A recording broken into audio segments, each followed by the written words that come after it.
Monsieur Jean-Philippe Giacomini est passé nous voir la première fois il y a maintenant une année, même un an et demi, pour nous démontrer sa technologie avec endotaping par l'utilisation d'un stick muni d'une petite balle en caoutchouc à l'extrémité.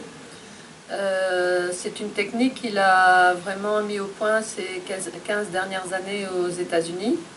En faisant une découverte par hasard de l'utilisation des tapotements au niveau du dos du cheval avec une fréquence élevée, et il s'est rendu compte que ça apportait la décontraction, que ça provoquait de la part de l'animal lorsqu'il est à l'arrêt. Ces tapotements, ça fait comme des vibrations, et ce système vibratoire provoque une décontraction, c'est-à-dire le cheval étire son encolure vers le bas et se relâche complètement.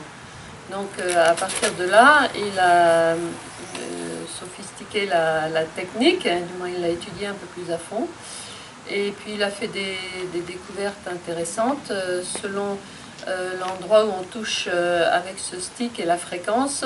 On peut augmenter l'amplitude d'un membre ou la retarder. Également, il peut agir sur n'importe quel membre, aussi bien l'antérieur que le postérieur.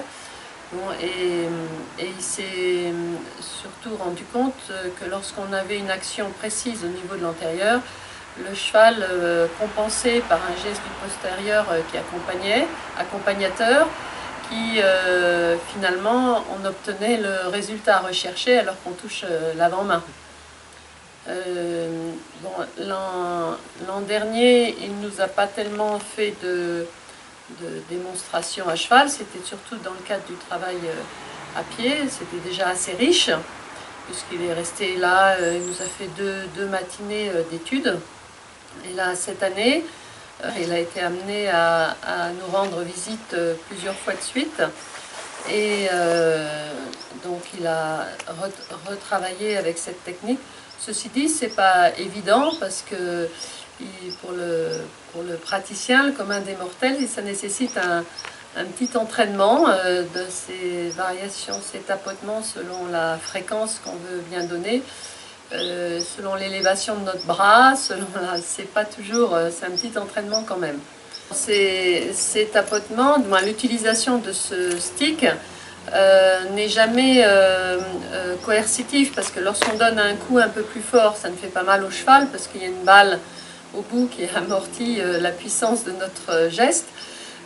Et il faut savoir que si on ne tapote pas à la bonne fréquence, ou si on intervient à contre-temps par rapport à l'objectif poursuivi, parce qu'on est maladroit, ça n'a pas d'effet néfaste sur le cheval.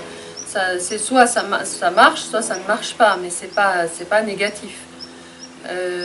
Alors cette année, il est revenu, il a poussé un petit peu le système plus loin, en nous montrant donc des interventions dans des cadres bien précis. J'avais notamment un cheval qui partait toujours du pas au trot en projetant toujours le même antérieur, quelle que soit son incurvation. Bon, il a réussi à choisir, à déclencher le réflexe d'un côté ou de l'autre grâce à son stick. Les chevaux qui ont tendance à piaffer très sous eux du devant également, et par l'utilisation avec le endotaping, il a réussi à remettre parfaitement d'aplomb un cheval qui piaffait complètement sous lui du devant. Donc il y a eu des exemples comme ça assez convaincants. Et monté, donc cette année il a monté, il a d'une part utilisé aussi le stick, mais c'est surtout à pied qu'il utilise le stick, et monté beaucoup aussi des modes d'utilisation de l'éperon par application et variation de pression, selon qu'on l'utilise à la sangle ou un petit peu en arrière de la sangle, et sans jamais d'attaque avec les jambes, mais plus des variations de pression selon quand le cheval est sur une courbe par exemple.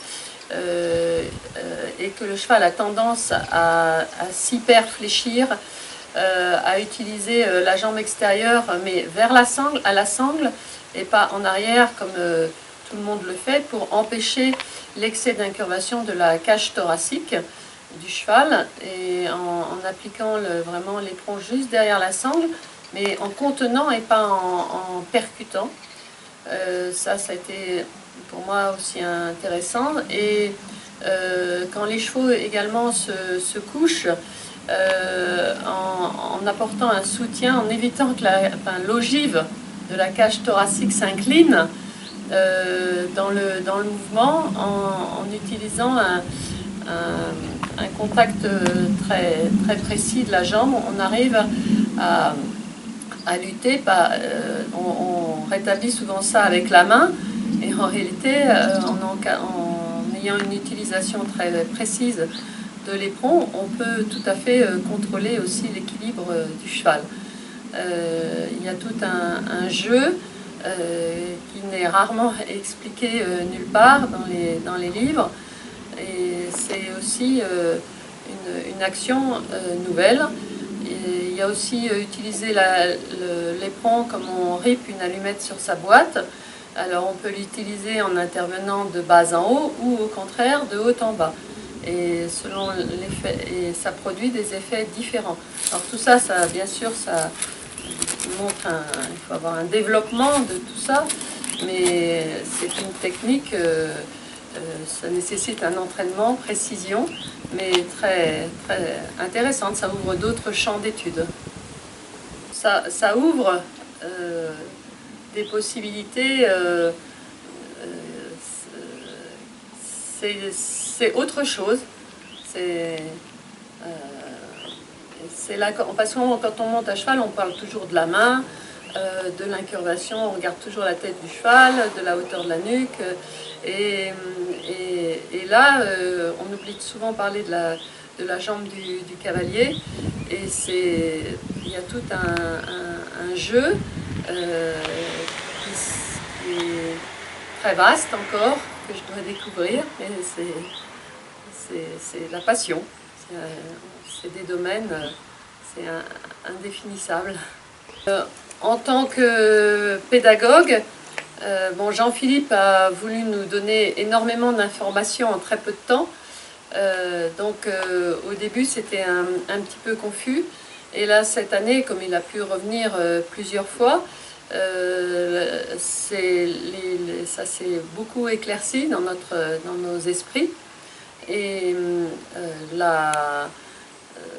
ça a ouvert, comme je le disais à l'instant, d'autres voies. Maintenant, la mise en application, c'est certain qu'il faudrait plusieurs contacts à répétition pour et que ça soit structuré, parce qu'en fonction de chaque animal, il y a des problèmes bien précis, et il y a beaucoup d'informations en très peu de temps, et donc il faut que je reprenne un peu tous les films pour pouvoir en tirer la substance. Mais il y a une chose très intéressante aussi, c'est qu'il n'a pas hésité à monter sur mes chevaux personnels pour démontrer, alors qu'il ne les connaissait pas. Il a obtenu pour un objectif bien précis, il a eu un résultat rapide. Et c'est quand même rare chez des personnes comme ça qui montent les chevaux au pied levé. Donc c'est aussi, ça veut dire que sa technique donne un bon résultat.